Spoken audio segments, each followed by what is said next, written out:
Nu că îl dă de aici, pe stradă. Gabi, uită-te la cameră, fratela. Arată-mă producătorul. Producătorul. Suman. Alea. Cercetătorul.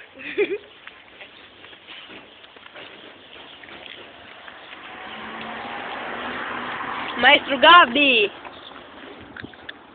Dar parla pe mine. Și să-mi trebuie să fac așa. Gabi, întoarce-te în parul ăsta. Să-mi trebuie să fac așa. Pune-mă pauză până vine o femeie. Nu pun. Dar nu să mă Ce zici? Ce înseamnă amor? Ce înseamnă cuvântul amor? înseamnă mă să să fie plus. Și zic că-l bat, că nu zic. Dar tu, vreau pe atenția. Ce înseamnă amor? Sau ce înseamnă să suci ăla? Dar poți să o suci să auzi? Nu știu.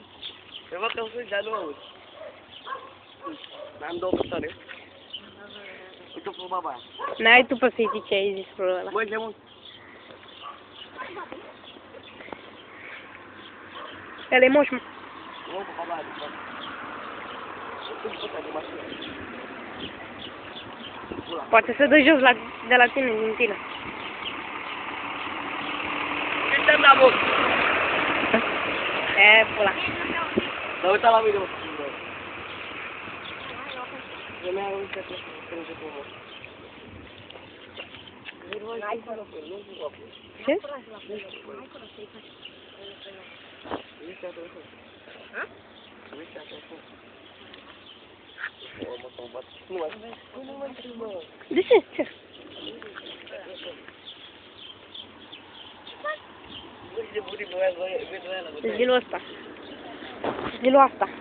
uite atunci o baie. Hai cu hai, hai. Trebuie să fii filmat. Uite. Uite ce înseamnă amor. Ce înseamnă amor? Usuba la hanca. Ce înseamnă amor? Dar ce înseamnă piză? Iată, vă politică,